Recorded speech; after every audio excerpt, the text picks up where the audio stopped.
Get some! Ice cream.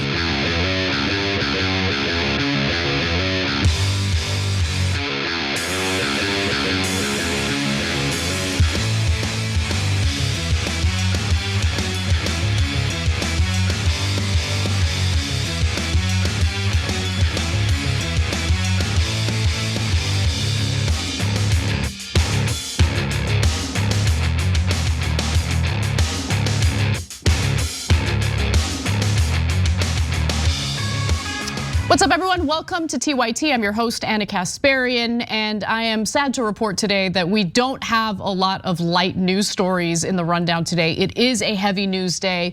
We have been off on holiday vacation to celebrate the holidays, but during that time, a lot of news broke, a lot of heavy, depressing news broke that I think is important to fill you all in on.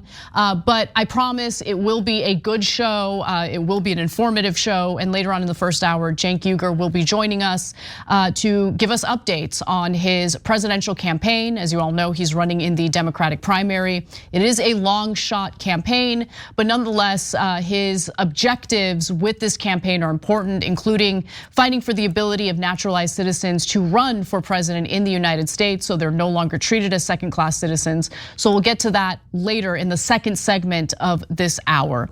But we begin with updates on the war on Gaza, because the situation on the ground has not improved at all over the last several days. In fact, Israel is intensifying its military operations despite calls for more targeted military operations in the Strip. So I want to give you updates on that and more. Let's get started. In Gaza itself, hospitals are overrun with the injured and the dead. The World Health Organization says almost all the hospitals in the Gaza Strip have now stopped functioning. There's blood everywhere in these hospitals at the moment. We're seeing almost only trauma cases come through the door, and at a scale that's quite difficult to believe. It's a bloodbath, as we said before. It's carnage. After raiding and bombing refugee camps in northern Gaza, the Israeli Defense Forces have now moved on to doing the same in central Gaza. And let's not pretend as though they're not also engaging in aerial bombardments in the south, where they had previously told Palestinians to evacuate to for safety. Now, Israel's offensive is one of the most devastating military campaigns in recent history. More than 20,900 Palestinians, 2/3 women and children, have been killed, and that's according to the health ministry in Gaza. That is actually, despite what Israel will say, a very conservative estimate of the number of people who have perished in the Gaza Strip. It does not include the number of Palestinians who remain trapped under the rubble following aerial bombardments of the Gaza Strip, following aerial bombardments of residential buildings, of refugee camps, of hospitals, and more. Let me give you the rest of that graphic, where the UN Human Rights Office said the continued bombardment of Middle Gaza had claimed more than 100 Palestinian lives since Christmas Eve. Now, that number is very likely to have risen since the report came out by the Associated Press. But things have gotten worse for Palestinians struggling to stay alive. In fact, the Associated Press reports that residents in central Gaza described intense and lethal artillery shelling and airstrikes in refugee camps, including Nusrat, Maghazi, and Burej camps. Now, let's take a look at the next video, which will give you some more information about the attacks on these refugee camps and the number of civilians who have perished as a result. At the Burej camp in central Gaza, these families are on the move again, heeding Israeli warnings to evacuate. But safety in Gaza is hard to find. Riyad Abdel Salam said even evacuating is dangerous. They threw leaflets at us and told us to get out with our hands above our heads. They shot F-16 bullets and rounds of gunfire around us. We have been forced out. The continued Israeli strikes hit even so-called safe zones. Mariam Al-Omsi has lived through decades of conflict. 75 years of suffering, our rights taken, our country seized, and our people slaughtered. And as fighting in Gaza rages on, the death toll keeps rising. Mainly women and children. Some so little and so stunned, they don't cry out in pain. Across Gaza, there's no shortage of pain.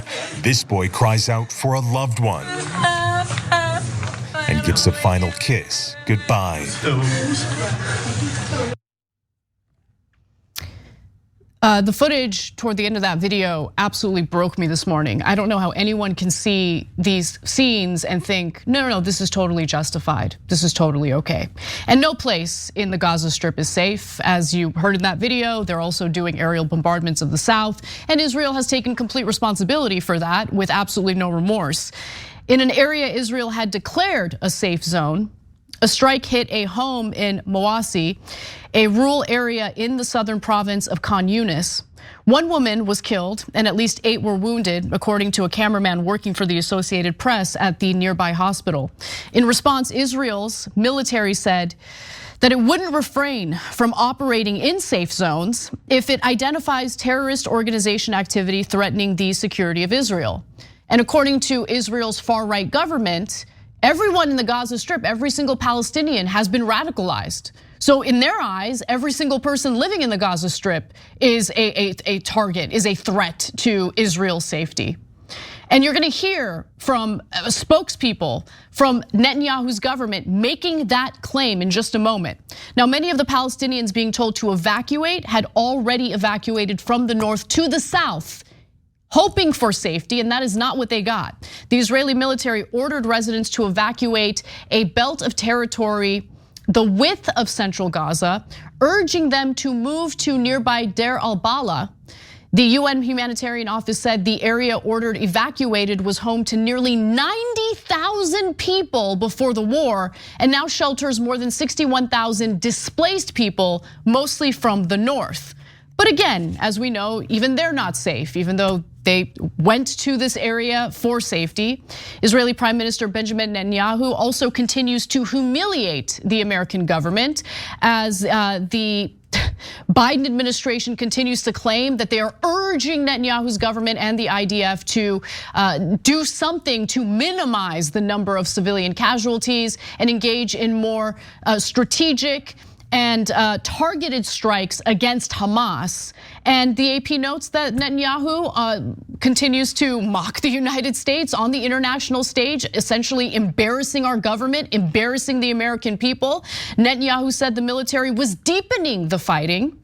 The Washington Post reported similar statements from Netanyahu. The war isn't close to finished, Netanyahu said during a visit to Gaza Monday. We are expanding the fight in the coming days, he said in comments released by his Likud party. This will be a long battle. This coming from a prime minister who back in 2015 said, if you vote for me, if you keep me in office, I will prevent the formation of a Palestinian state. A statement that he repeated in recent weeks to the press. Isn't it so great that I prevented the formation of a Palestinian state? Now this further highlights the embarrassment that the United States has become on the world stage. And I don't say that with any glee. I don't say that as if it's something to be proud of. I'm embarrassed by it. I'm embarrassed that our government continues to fund their military operations, continues to provide the 2,000-pound bunker buster bombs that are terrorizing innocent civilians in the Gaza Strip. And I'm embarrassed that we have an incredibly weak, pathetic government that claims that they're urging Netanyahu to rein things in a little bit, but he refuses to do it, and we continue to support him. Now, Israel's lack of self-awareness was on full display during an exchange on CNN when an Israeli spokeswoman by the name of Tal Hendrik was challenged on the military operations and clear disregard for civilian lives. In years prior, it would be rare to see this kind of exchange on CNN, and I want to give the anchors here a lot of credit, especially Kilar, who's going to push back against some of the claims made by the spokeswoman. Let's watch. This ideology is also very much rooted in the Palestinian society. They're raising generation after generation to believe that there's no hope and that there's so-called refugees of wars that they themselves started. Tal, look at the pictures coming out of Gaza. Tal, when you see those pictures coming out of Gaza, do you see why some people don't have hope looking at those pictures? Well, we are in the middle of a war that Israel did not start and did not want. Well, but it is prosecuting it, Tal. It is prosecuting it forcefully, and you see the pictures here. First, Hamas must be gone, and then we hope that the Palestinian society will de-radicalize.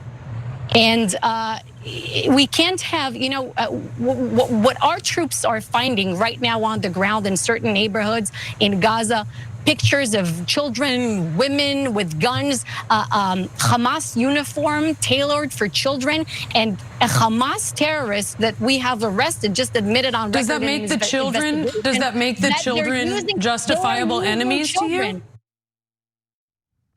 It does make them justifiable enemies to them. I mean, she hated the pushback and denied the claims that Israel sees the children as justifiable targets for their military operations, but actions speak louder than words. I mean, what do we call this when the IDF is bombing hospitals, making them inoperable? Okay, not a single hospital in the Gaza Strip right now has the functionality necessary to treat wounded patients. What exactly are we supposed to call this when they are intentionally and with zero remorse bombing refugee camps, knowing full well that those refugee camps have innocent civilians within it? Simply claiming, oh, Hamas uses them as human shields isn't good enough to justify the airstrikes that they continue to do, the shelling that they continue to engage in. What exactly do we call it when a mother and daughter within a church are walking to a bathroom and they are shot and killed by Israeli snipers in the Gaza Strip? What exactly would we refer to that as? Were those two women, were the mother and daughter, were they allegedly Hamas militants? What exactly do we call that? What exactly are we supposed to say? It is pathetic, the number of people in this country and in the UK, to be quite frank, who provide cover for what the IDF is currently doing in the Gaza Strip. And then they have the audacity to claim that, well, all these Arab countries that are fired up about this, all these Arab countries who are concerned about Palestinian civilians, why don't they do the right thing and help Israel in their ethnic cleansing and take the refugees into their own countries? Why don't they absorb the refugees into their own countries? For any American making that claim, hey, the United States government loves to moan and groan about the treatment of Venezuelans in Venezuela. Why doesn't the United States government just absorb the Venezuelan refugees that we're so concerned about? Interesting, right? What's good for the goose is good for the gander. But I would venture to say that Arab countries, first of all, don't have that responsibility and don't want to engage in assisting Israel with the ethnic cleansing that they want to carry out. But they are making the Gaza Strip unlivable when there's essentially no infrastructure left, no housing left, no hospitals left, no refugee camps left. When they're talking about pumping seawater into the tunnels, thus totally sacrificing what's left of the drinkable water in the Gaza Strip. How exactly is the Gaza Strip supposed to support human life? Could it be that we should maybe believe what the far right-wing government officials in Israel keep saying over and over again to the press in their country about how they want to level the Gaza Strip, how they want to make it unlivable, how they want to use the Gaza Strip as a buffer zone to provide space between Israel and Palestinians? Maybe we should believe people when they tell us who they are. But no, we're gonna go ahead and pretend like we don't see what we're seeing, we don't hear what we're hearing, and we don't read what we're reading.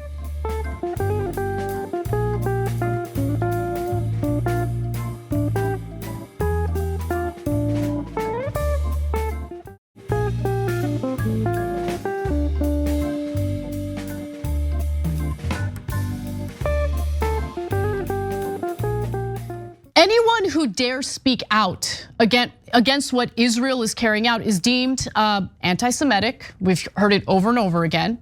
In fact, the UN is the latest agency to be referred to as anti-Semitic, or an international organization of various countries. The only two major countries that continue to support Israel at this moment are the United States and the UK. Every other major country on the world stage wants a ceasefire, has voted for a ceasefire. But the US and the UK continues to provide cover for Israel. So, for instance, last week, the UN Security Council called for speeding up humanitarian aid deliveries to Gaza following reports that at least a quarter of Gazans are starving and now dying under Israel's siege. By the way, what do you call that? When you intentionally starve an entire population of people, when you engage in the collective punishment of an entire population of people, what is that called exactly? Oh, is this just war? Is that what this is? Just war. This is just war. It's just collateral damage. Intentionally starving people to death, denying them water so they can stay alive. What is that called? Just curious. Israel continues to severely limit food, water, fuel, medicine, and other supplies entering the region. The UN Security Council called that out. And so as a result, the UN Security Council, the UN overall, they're not supporters of Israel, they're anti-Semitic, they're Jew haters, right? Israel said it would no longer grant automatic visas to UN employees and accused the world body of being complicit partners in Hamas's tactics. Government spokesman Elon Levy said Israel would consider visa requests case by case that could further limit aid efforts in Gaza. Oh, I'm sure that's not intentional at all. And I'm also sure it's not intentional that they are not allowing journalists into the region so they can corroborate and verify some of the claims being made. I'm sure that's all a mistake, that's all an accident. Palestinian bodies are now, in some cases, impossible to even identify, and they're being thrown into mass graves. Here is one example. Israeli authorities have handed over the bodies of approximately 80 people through the Karam Abu Salim crossing. These are people who were arrested and kidnapped in Gaza City and northern Gaza. So far, we don't know their names or the total number. However, it is estimated there are 80 people. This truck just entered the Karam Abu Salim crossing, southeast of Rafah. It is now headed towards the Abu Yusuf al-Najjar hospital, and the bodies will be examined to identify the people if possible. As you can see, this truck is arriving now and is carrying the bodies of those people. This is the first time bodies have been handed over to the Palestinian side through the official border crossing for identification and burial processes here in Gaza. Now, for anyone who feels that Al Jazeera is too biased to trust their reporting, same report by CBS News this morning, by CNN, by American media, that has actually been incredibly friendly to Israel, especially in previous wars with the Palestinians. But in this case, the evidence is mounting. The footage from the Gaza Strip is impossible to deny. And even the friendly corporate media news outlets have no choice but to be honest about what we are seeing on the ground in the Gaza Strip. And let's not forget about the fact that this is, in fact, now already dragging us into a broader war in the region. In fact, things became even more intense over the weekend. I want to get to the details about this expansion. So Israel launched airstrikes in Damascus, Syria, and here are some more details on why they did that and what this could lead to. Iran vows that Israel will pay the price after the death of a major Iranian official in an airstrike in Syria. NPS Tayyip has more. The funeral of Sayed Razi Mousavi was led by the Syrian military. One of Iran's top advisors to its Revolutionary Guard, he was killed in an Israeli airstrike in a Damascus neighborhood on Monday. Tehran vowed revenge for Mousavi's killing amid growing fears the Israel-Hamas war could engulf the region. So they're carrying out airstrikes in Syria. They're taking out military leaders from Iran in other countries, in Syria in this case. That's leading to Iran saying that they will in fact retaliate. Gee, I wonder if this is going to expand into a broader war. If things are already unstable and will be further destabilized in that region as a result of Israel's belligerence. And yes, I use that word clearly and accurately, belligerence. They do not care about the deaths of innocent civilians. That is riling up people in the Arab world for good reason. How can anyone watch what's happening and feel that it's okay and justified? As a result, you have militant groups retaliating, whether you're talking about the Houthi rebels or other Iran-backed militias like Hezbollah. And the United States, of course, is going to get dragged into it. The United States has already been dragged into it. So my question to you is, are we okay with sacrificing our brave men and women in the military to fight Israel's wars? I'm not okay with that. And I really think that we should take a moment to consider all the issues we have in our own country, all of the issues we have within our own military, where we abandon our own military veterans when they need healthcare, when they need mental health care. Does it really make sense for us to exert ourselves and our resources to fight Israel's battles and Israel's wars as their far right-wing government continues with its belligerence? Really take a moment to ask yourself that. And as you do that, consider the fact that we already have soldiers who have been severely wounded as a result of engaging in Israel's war on Israel's behalf. I'll tell you how. So the United States has launched airstrikes against Iran-backed militias in Iraq. You thought we were done with Iraq, right? We're not done with Iraq. It took Israel to drag us right back in. Let's watch. Since the outbreak of the war, Iran-backed groups in Syria, Iraq and Yemen have launched a slew of attacks on US and allied forces. On Monday, militias conducted a drone attack on Erbil Air Base, wounding 3 US service members, 1 critically. In response, Washington said it struck 3 sites used by pro-Iran groups. While we do not seek to escalate conflict in the region, we are committed and fully prepared to take further necessary measures to protect our people and our facilities. The Iran-backed Kateb Hezbollah makes up part of the Hashd al-Shaabi, a coalition of former paramilitary forces now integrated into Iraq's regular army. The Iraqi government hit back at the American strikes, saying this step harms bilateral relations between the two countries, and above all, it represents an unacceptable violation of Iraqi sovereignty. What are we doing? What are we doing? Secretary of Defense Lloyd Austin claiming that we are going to do whatever it takes to protect our people and our facilities is a complete joke. It's a joke. Because if he were serious about that, and if the United States government, under the leadership of the very weak and pathetic Joe Biden, were serious about that, then they would stop assisting Israel in its belligerence.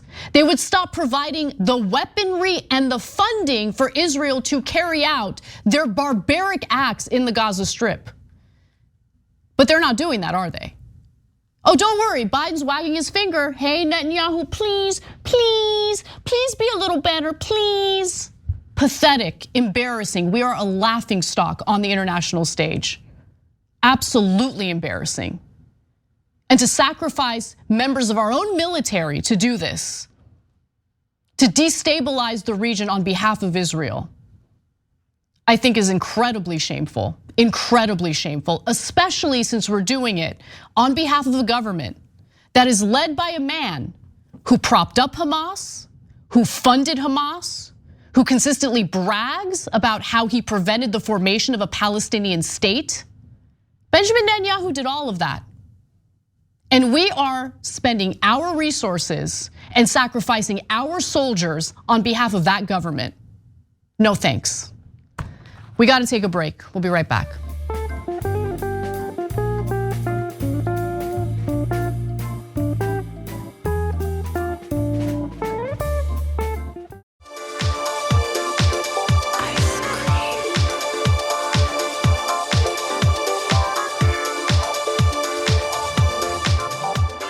Welcome back to TYT. Joining us now is Cenk Uygur, who is running for president and challenging Joe Biden in the Democratic primary. Cenk, welcome to the show. Thank you for having me, Anna.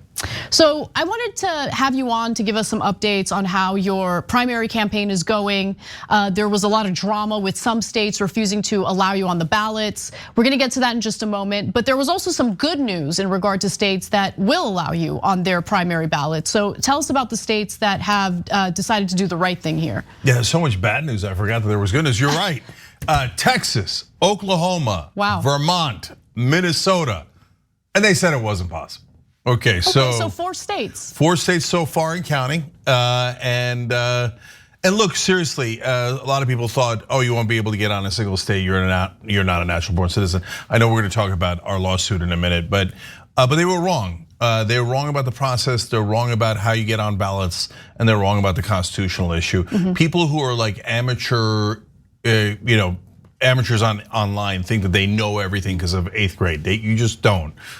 Like, who knows the Federal Election Commission decision on Hassan? Not that Hassan, another Hassan, right? That allows you to run. You don't know that, so why are you pretending you do? I feel like I want to say to all my critics, but yes, we're on in 4 states. Well, look, to engage in full disclosure, because I think it's important. I was a little salty about your run in the beginning. No. I think it was pretty obvious to the audience, even though I did my best to conceal it. It was not that good. I'm not good at concealing the way I feel about things. No, but not your strength. I've since changed my mind because even though you winning the primary is obviously a long shot, I think that the legal battle that you want to engage in here on behalf of naturalized citizens is important, and I'm curious to see where it goes. So talk to me a little bit about the lawsuit your campaign filed in South Carolina. Yeah. So South Carolina takes $20,000 from each of the candidates, and then the state party decides who is a bona fide candidate and who isn't. Okay, so now South Carolina was actually a little bit better than Florida and North Carolina, Tennessee, and now Massachusetts that have all said, me, Marianne Williamson, and Dean Phillips, and everyone else on planet Earth are not qualified to run in the Democratic primaries. So 4 states have said, no, we don't care what our voters think. We don't want to know. We're not interested. It's going to be Joe Biden, and we don't care how badly he's, but we don't care about anything. You're banned. None of you are allowed to run. Okay, can I just interject real quick? So guys, understand how insane that is, okay? Because we're talking about, take Cenk out of it for a minute. If you want to make the argument, well, he can't run, he's a naturalized citizen. Okay, fine.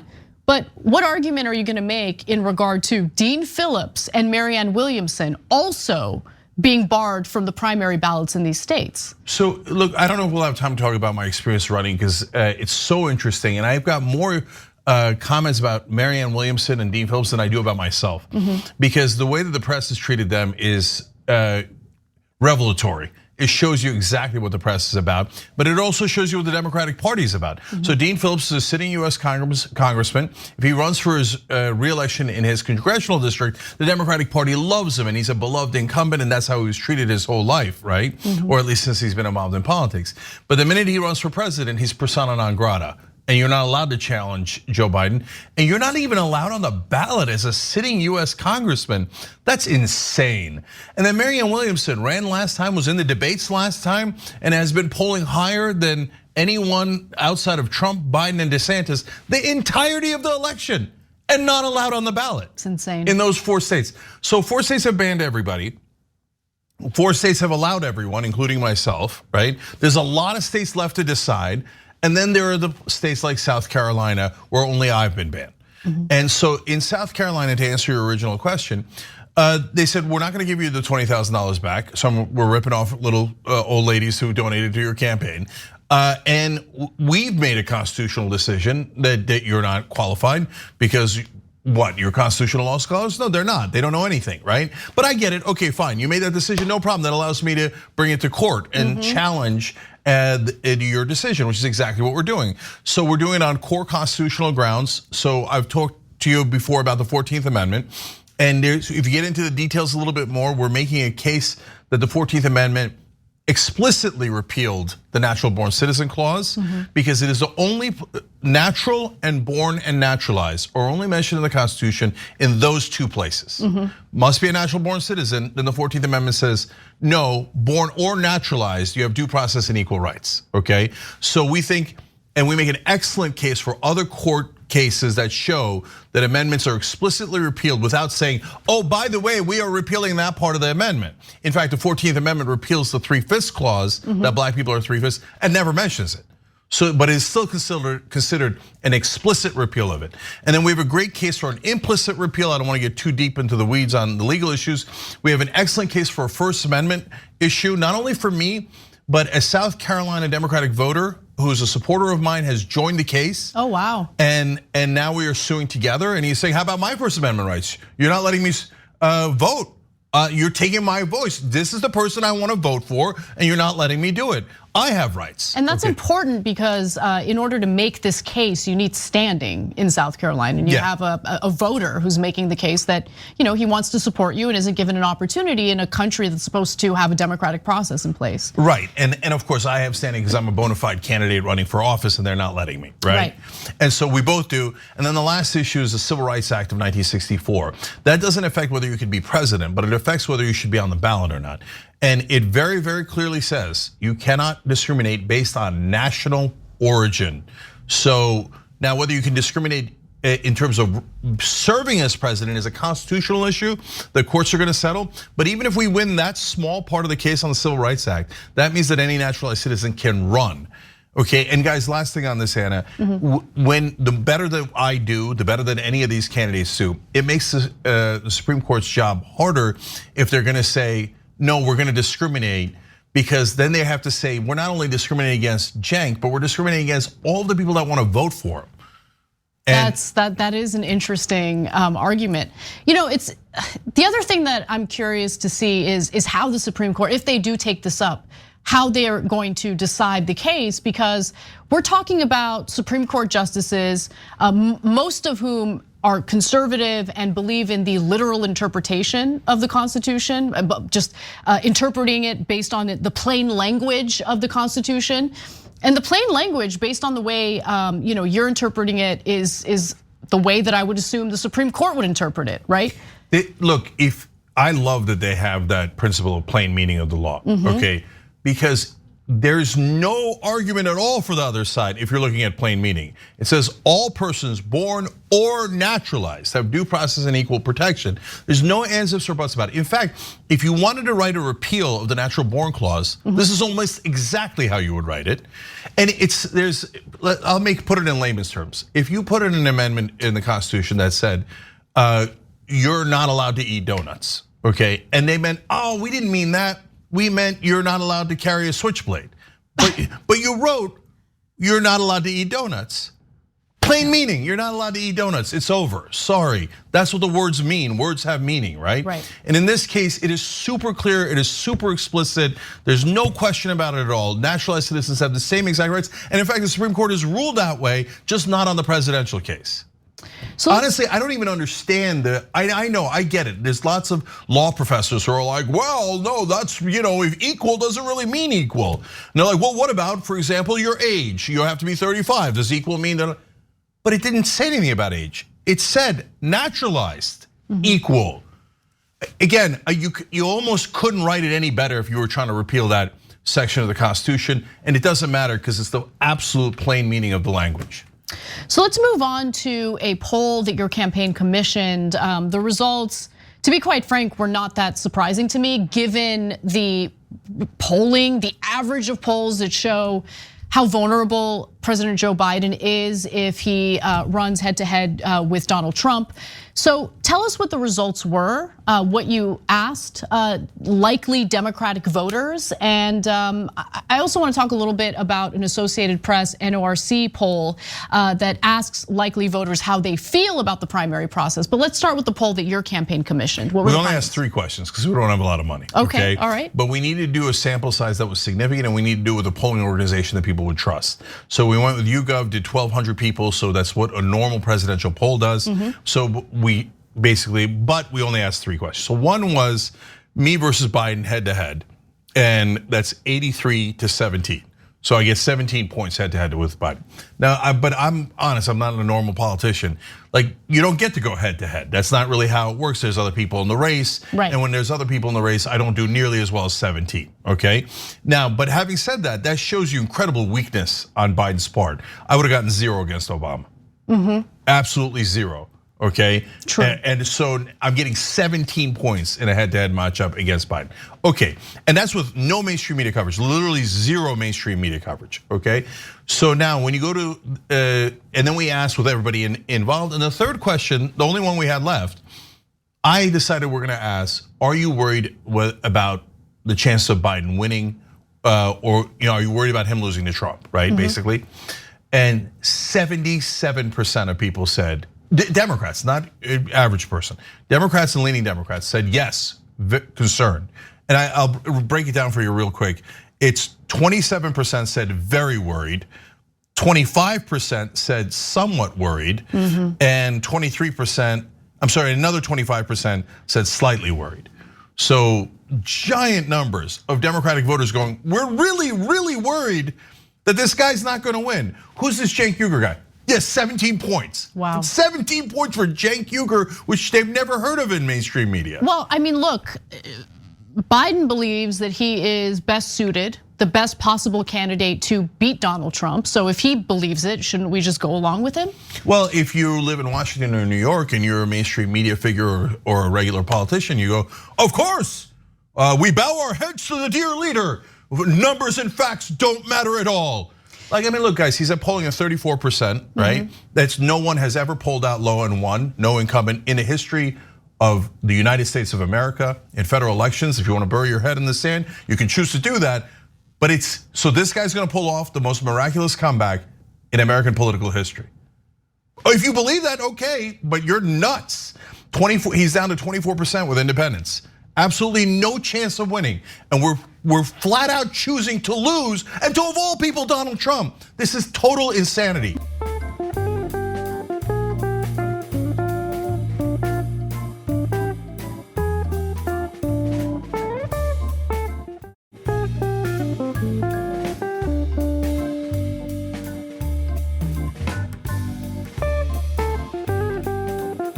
What do you think explains the unearned confidence of the Biden campaign? Because they see the polls, they're not blind to it. I'm gonna tell you, and they say the same thing over and over again, which in other contexts could be true, but in this context, given the lack of popularity for Biden, given the various polls that have come out one after another showing how vulnerable he is to Donald Trump, it's hard to believe that they really think, well, there's a lifetime between now and the general election, and Biden's gonna turn it around by the time we get to the general election. Do you really think they believe that? Or do you think the Democratic Party and the Biden campaign in particular is kind of hanging its hat on Trump's legal battles, hoping that that will do him in and allow for Biden to clear an easy victory? So when you say, do they think that, there's layers to it. So let me do it as quickly as I can. Joe Biden has lost touch with reality, but honestly never really had much of a touch to begin with. So I'll tell you a story I've never said on air before. So a person that I know went to go work with Joe Biden back when he was a senator, and he got an interview, and Biden's chief of staff told him, if you want the job, don't say anything during the interview. He's like, what do you mean, don't say anything? How would I get the job? He's like, just trust me. He goes in, comes back out, and he told me, this is many years later that he tells me the story. He said, I said maybe 2 lines in a 45-minute interview. He spoke the rest of the time. Wow. Okay, and I said, did you get the job? He said, yeah, I did. Because Biden is an egomaniac. He's a narcissist of extreme degree. And so, but the mainstream media covers that up. Everyone who knows Biden knows he's a narcissist. And so you can't get in a word edgewise. I've met Joe Biden twice. I couldn't get in a word edgewise.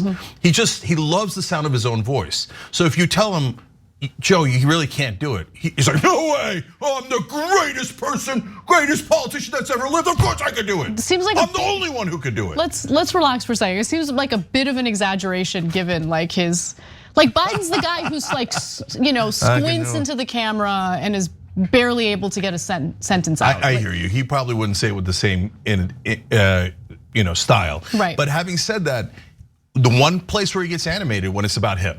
And then he gets super animated. Plus he's 81, and honestly, people sometimes get stubborn when they are 81. To be fair, we've also seen in 2020 various instances of Biden getting challenged at various campaign events, and during those events, he would insult those challenging him. And I'm talking about Democratic voters. I mean, he called one Democratic voter fat.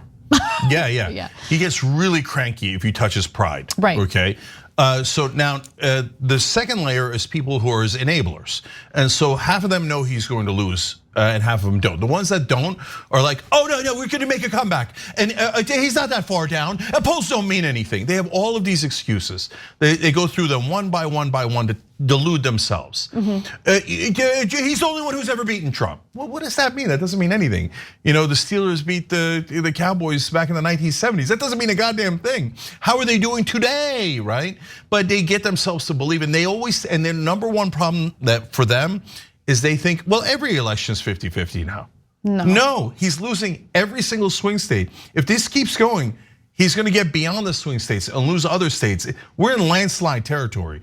He's down 8 points to Trump and he's got to win by 5. Down 13 overall. Lunatics and self-interested, easy to delude themselves. The other guys aren't deluding themselves. They just think, well, I'm the head of the DNC, or I'm a very important cabinet official for Trump, for Biden, or I'm an important ally of Biden. I'm his campaign co-chair, whatever it is. And they're like, if Biden loses, I'm irrelevant. If Biden drops out of the race, I'm irrelevant. Right. And some of them will literally lose their jobs. So they think, I don't give a damn that we're gonna lose. Of course we're gonna lose. Who cares? The Democrats lose all the time, Republicans lose all the time. The question is, am I gonna get to keep my job? And if we lose the general election, most of those people keep their jobs. But if Biden loses the primary, none of them keep their jobs. So that's another factor. And then finally, the last layer is the Democratic voters who have been betrayed by mainstream media, who have told them polls don't matter, numbers are irrelevant, facts are BS, don't listen to facts, just listen to the leader. And the leader will, and oh my God, never trust the progressive, never trust an outsider, never trust anyone who isn't a very old politician, right? Who hasn't died in the wool. So that's how they've deluded themselves in this way. Later, they'll all pretend that they knew all along. I guarantee you could write it down in stone, and they'll say, like in the middle of the general election, a panic will set in because he's only going to go further down, right? And then they'll go, how did we get into this mess? How come somebody didn't warn us? And then we'll, like me, James Carville, Bill Maher, some people that I don't agree with, Axelrod, Marianne Williamson, will throw up our hands and go, we told you 100 times and you yelled at us. You sent John Fetterman to go yell at us. Fetterman's now going around yelling at anyone who dares to challenge Biden. He went after James Carville today. I know, we're gonna talk about it on the show later, but I'm sure it's gonna work out real well for Fetterman by basically mocking the very people who helped him get elected in the first place. But let's move off of him. I don't wanna waste time talking about Fetterman in the context of this interview. I do wanna just say though that, it's interesting because there seems to be this rejection of the polling. There seems to be a rejection of allowing a robust primary, a Democratic primary to challenge Biden. But I don't know whether you entering the race has really made any difference for the Biden campaign. I mean, that was the other objective you had. One objective, of course, was to deal with the issue of naturalized citizens being barred from running. The other objective was to persuade the Democratic establishment to allow for a robust primary. Has there been any positive movement on that? The only thing that is, there's two things that are positive, right? Not about the primary system, that's the bureaucracy, and the bureaucracy will not move if the leaders don't move, okay? So the only two positive things is that I have been in communication with senior people in Biden's team. I'm not at liberty to say, I could say it right now, but I'd be betraying confidence and I don't want to do that, and that's counterproductive, right? Correct, yeah. But I've been in touch with them. They are perfectly aware and have made the case to Biden that I am making, okay? Okay. So that's why I'm positive it's Biden who's being intransigent. Wow. It's Biden himself who's like, no, I'm the greatest. And I'm the only one who could beat Trump. That's why he said it the other day. That's why he reflexively said, I'm the only one who could beat Trump, okay? And so that's crazy. But at least we got through to them, okay? That's number one. And number two, look, overall in the media, now it's split. Now a quarter of the media, a third of the media, including some mainstays, like I just said, Carville, Maher, Axelrod, on MSNBC and CNN are saying, I'm not sure he's gonna win, and I wish he'd step aside so we can get a stronger candidate. Like, is it still possible to push that boulder a little bit more so it rolls down the hill, I think it is still possible. It's not gonna be possible after a while, after the elections start, right? But the first one is January 23rd, so we still have a little bit of time for me and those guys who I normally do not agree with, but that can actually read numbers and understand what math and facts are and science is, for us to win and Biden to step down and then to have an emergency primary where everybody's allowed in. Well, Cenk, unfortunately, we're out of time, but I'd love to have you back on soon to give us some more updates. I also want to tell the audience a little bit about the town hall that you're doing. You're gonna be doing a weekly town hall called Join In with Cenk, and you're inviting viewers to join in the town hall later that day. So there's a graphic showing you a little more information about it. Wednesday, December 27th at 8:30 p.m. Eastern time, 5:30 p.m. Pacific. Do you want to tell the audience a little more about this town hall? Yeah. So look, you're gonna go through the QR code, obviously, and or that URL. But if you go to my website, cenkforamerica.com, and you send an email, we'll send you an email on directions on how to get into that. It's including today at 5:30 Pacific, 8:30 Eastern. And what I'm gonna do, what I started last time, and what I'm gonna do with the town hall today is get us to all act together. So there's a whole bunch of people that come to those town halls, and so I'm gonna say, all right, now look, I poll this way and that way in all these different polls. So why aren't all the polls including me? Let's go ask online on Twitter, for example, Emerson Polling. Why aren't you including Cenk in the polls when he's polling higher than several governors, tied with Chris Christie? So why are you discriminating against them? And so on that topic of discrimination, we don't have time here. I know you're out of time, but I'm gonna talk about it more on the town hall and more next time with you, because this is the discrimination against naturalized citizens is the one thing that's apparently totally okay. Like everybody's cool with it. Haha, you guys aren't fully Americans, and we like to rub your nose in it. And now it's really driving me crazy. And also in this particular context, it's the Democratic Party that's sending that message 100%. Loud and clear. And that's the party that has really leaned into their messaging on equality for their campaigning. And what leg do they have to stand on to make those arguments when they do believe in treating certain Americans, naturalized citizens, as second-class citizens? I think that's wrong. And we know that for a fact now because the DNC is actively calling state Democratic parties and saying, discriminate, do not let him on the ballot. He's a naturalized citizen, so he's no good. He shouldn't have the same rights as us. Insane. 14th Amendment be damned. So cenkforamerica.com to support us, voice louder now, and we certainly need everybody to help to win on the civil rights issue as we go to court in South Carolina. Thank you, Anna. All right, thank you, Cenk, and we'll have you on soon again to talk about more updates to your campaign. For now, though, we're gonna take a break. When we come back, we're gonna get into more of the updates out of the Gaza Strip, some damning reports by CNN about the treatment of patients in Gaza's hospitals and how the IDF has been caught desecrating bodies in these hospitals. So that and more coming up, don't miss it.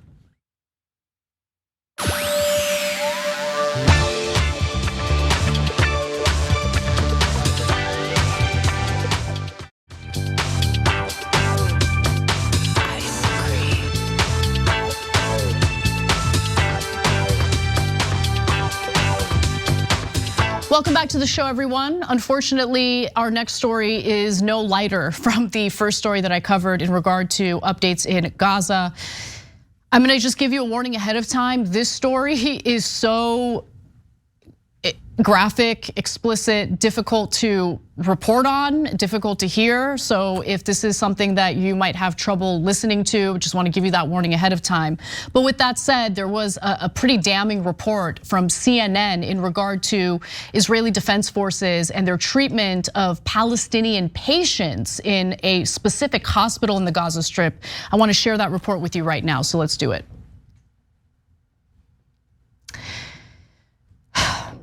The Israeli Defense Forces' 8-day military operation at the Kamal Adwan Hospital in Gaza last week included the desecration of Palestinian bodies, according to senior medical staff and video evidence that was reviewed by CNN. Now, CNN put out this report. I highly recommend everyone read all the details that were reported on in their piece, but I'm going to cover some of the important elements of it in this story. So as with other hospitals that have been bombed by the IDF in the Gaza Strip, other hospitals that have been shelled or experiencing sieges by the IDF. Now, Israel has justified their actions in this particular case by claiming that the hospital was used. I mean, it's so repetitive. I feel like you already know what I'm going to say. As a command center by Hamas. Now, they have provided very little evidence so far justifying this, proving that the hospital was used as a Hamas command center. But nonetheless, I want to give you the details about what CNN was able to review in the footage that was provided to them and what the medical professionals operating out of the hospital told CNN. Now, Israeli soldiers raiding a hospital in northern Gaza desecrated the bodies of dead patients with bulldozers, let a military dog maul a man in a wheelchair, and shot multiple doctors even after vetting them for terror links. And that's according to allegations by staff and patients. Some of the patients that CNN spoke to were children who witnessed the IDF's dogs attacking a disabled patient in a wheelchair. Now, I want to give you a timeline of the operation. The operation escalated on Monday, December 11th. The next day, Israeli forces demolished the hospital complex's western wall, according to the hospital's pediatric director, Hossam Abu Safia, who said soldiers addressed the hospital with loudspeakers, instructing any men sheltering inside to come out. Now, according to Abu Safia, he and 4 other doctors were allowed to remain within the hospital to provide care for 62 people, including several infants. However, the situation within the hospital was so dire due to a lack of resources that they were unable to provide adequate care. According to Abu Safia, they were surrounded by Israeli troops with parts of the complex badly damaged by shelling.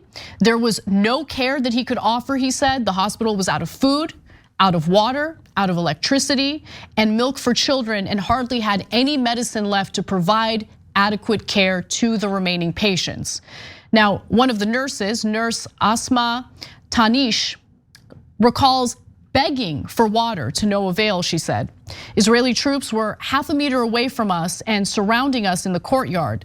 We had no water, our throats were dry and we were thirsty and begging them just for a glass of water from the morning till evening, she said. Some children died during the Israeli operation at the hospital, she said, adding that nurses tried diluting milk with a salt solution to try to feed more of the hospital's youngest patients. Now, this should come as no surprise. This should not be shocking, considering Israel continues to severely limit the humanitarian aid going into the Gaza Strip. They're being denied food, they're being denied clean and safe drinking water. They're being denied medicine necessary to stay alive. And this is all happening as hospitals are being bombarded, as they're being severely damaged through shelling by the IDF. And so if they're unable to treat wounded patients, what are they supposed to do? What are the wounded patients supposed to do? There have been reports of children whose limbs have been amputated, and reporters have shown images of severe infections, of literal worms coming out of their wounds. This is barbarism. This is absolutely disgusting. But believe it or not, we haven't even gotten to the worst of this report. Among the most serious allegations is that as troops were leaving the hospital complex, they used bulldozers to dig up bodies that had been recently buried in a makeshift graveyard in the hospital's courtyard. So Abu Safia, the pediatric director that we heard from earlier, told CNN the following. The soldiers dug up the graves this morning and dragged the bodies with bulldozers, then crushed the bodies with the bulldozers. I have never seen such a thing before. Now, remember, there's a huge issue right now in the Gaza Strip when it comes to reporting, because journalists are not allowed to enter the Gaza Strip. They're not able to corroborate some of the claims being made. But CNN was able to corroborate the claims being made by looking at video evidence, and they make that clear in their reporting. Videos and images he shared with CNN show decomposing human remains scattered across the hospital grounds, CNN reports. The allegation was supported by the hospital's head of nursing. Eid Sabah, and another nurse, Asma Tanish, who we heard from earlier. Satellite imagery taken on December 15th, right before the IDF withdrew from the hospital complex, shows raised grounds outside the hospital complex, further corroborating the claims made by the medical professionals in the facility. The IDF also didn't directly deny the claims. As CNN reports, the IDF did not address the allegations directly when approached for comment by CNN, but acknowledged that it had carried out an operation at the hospital. Quote, the troops apprehended 80 terrorists, some of whom took part in the atrocious October 7th massacre, it said in a statement to CNN. I would take that with a grain of salt. I wouldn't believe anything the IDF says, just as I would not believe anything a Hamas militant says in regard to what's happening on the ground in Gaza. Take it with a grain of salt, especially when you consider the disinformation that's come out from the IDF, the lies that they have told in regard to the aerial bombardments that they've done against hospitals. They claim that the Al-Shifa hospital was being used as a Hamas command center. They provided no evidence of that. Even the Washington Post came out with its own analysis. They investigated the claims made by the IDF and said, no, the IDF has provided inadequate evidence to show that Hamas was operating a command center out of the Al-Shifa hospital, which would allow for the shelling and bombardment and raid of that hospital. Now, doctors were also shot at this particular hospital, as CNN reports. Dr. Ayman Rajab was released by soldiers after questioning and then shot in the chest as he tried to make his way back to the hospital, Abu Safia told CNN. He survived the shooting and returned to his displaced family. Another doctor was shot in the leg, and Abu Safia's own son was shot in the abdomen, he said. He also alleges that he himself became a target after IDF soldiers called him in the early morning hours on Friday. Following the IDF's orders, he found a wounded elderly man lying on the ground in front of the building. But as Abu Safia tried to approach the man, he says, the soldiers started firing at him. So the IDF calls on him to come outside and provide aid to a man who is severely wounded just outside the hospital. And as he listens to orders and tries to retrieve the man and bring him into the hospital to receive whatever treatment they can offer, however inadequate as it might be, he claims that IDF soldiers start shooting at him. Quote, the IDF shot at me and laughed and jeered. I escaped their gunfire, but they called me again and asked me to take the wounded elderly man lying on the ground inside again, he said.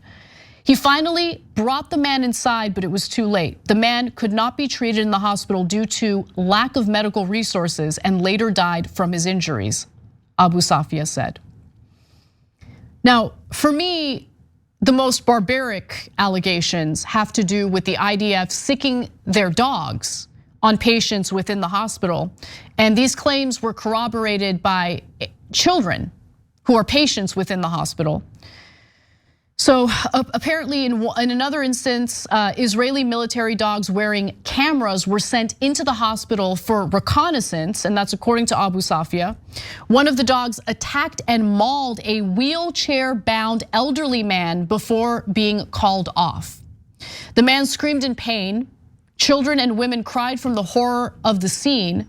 I couldn't help anyone. The scene was beyond nightmares. One of their soldiers came to take the dog and was laughing at the old man and what the dog did to him. Someone please explain to me how doing this is going to keep Israel safe.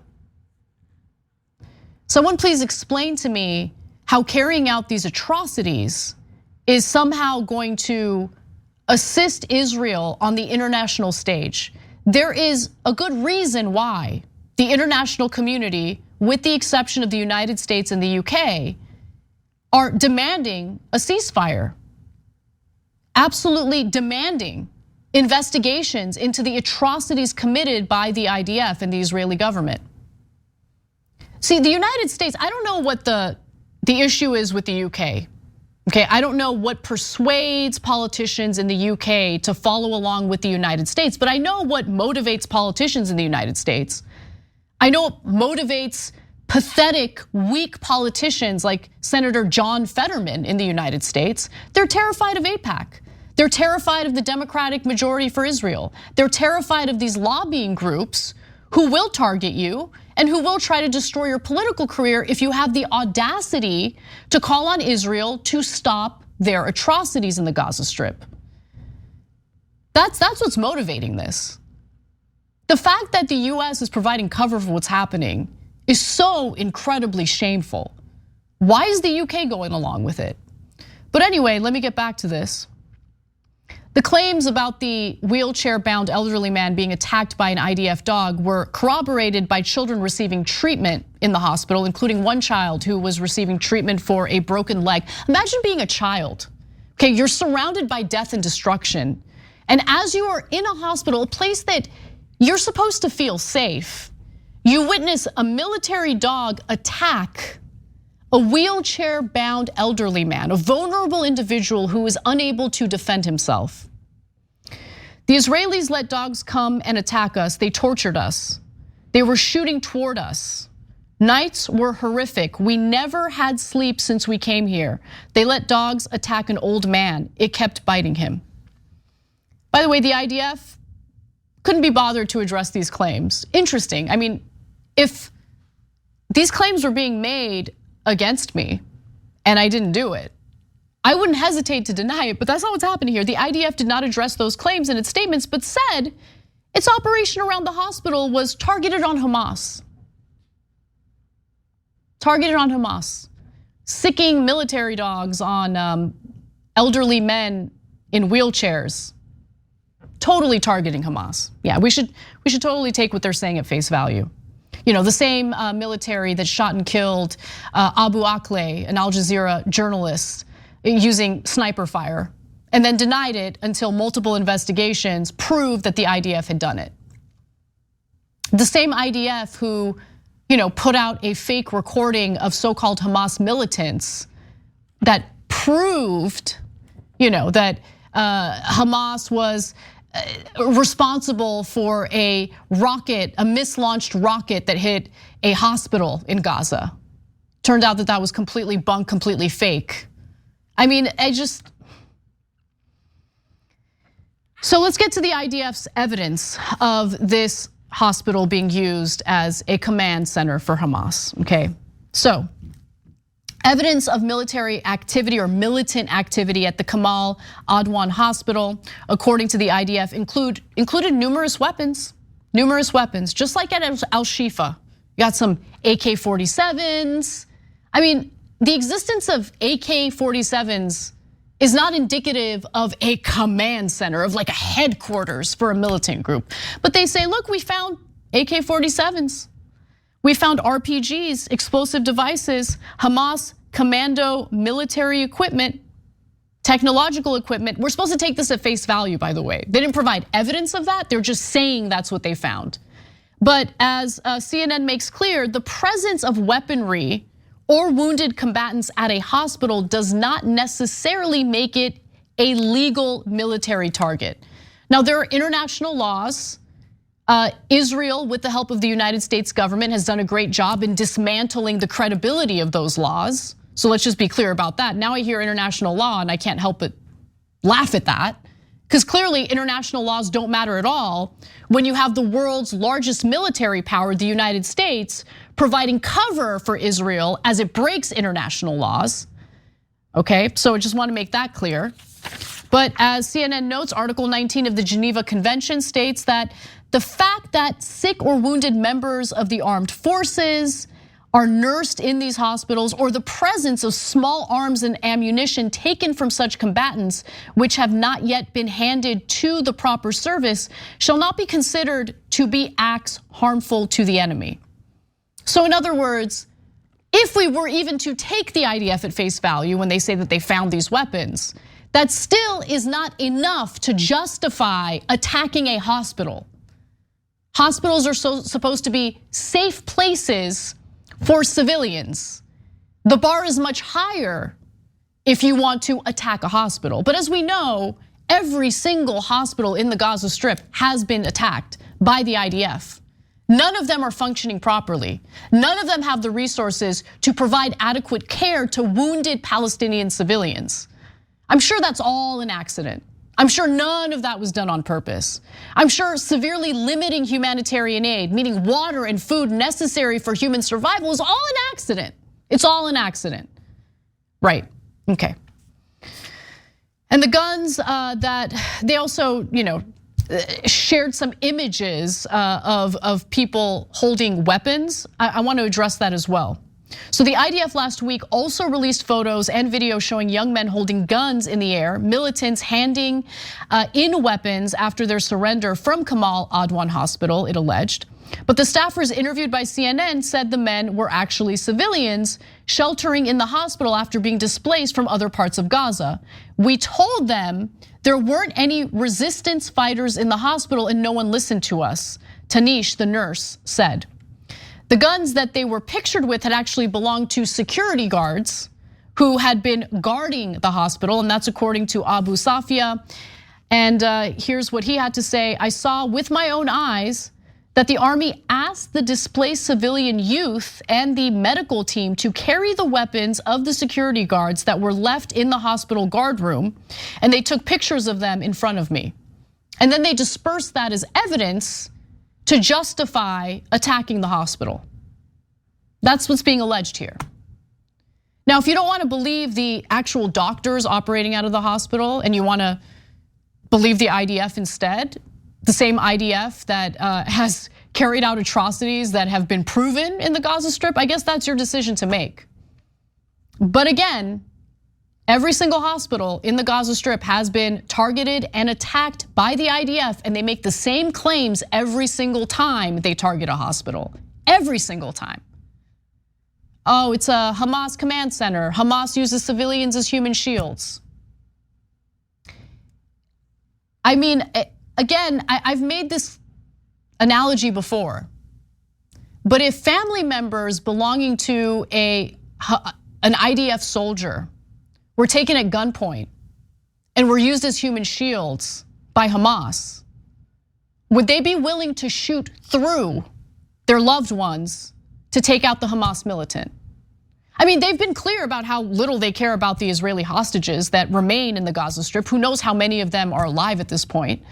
But if it came down to their own family members, if Hamas was using their own family members as human shields, would they be willing to shoot through their own family members to take out Hamas and then say, there was nothing I could do, Hamas was using my family member as a human shield? Something tells me they would think twice about that. Something tells me that they would treat that situation a little differently. Something tells me that the disregard for human lives in the Gaza Strip is evident to everyone in the international community, with the exception of the governments in the United States and the UK. That's the reality of the situation.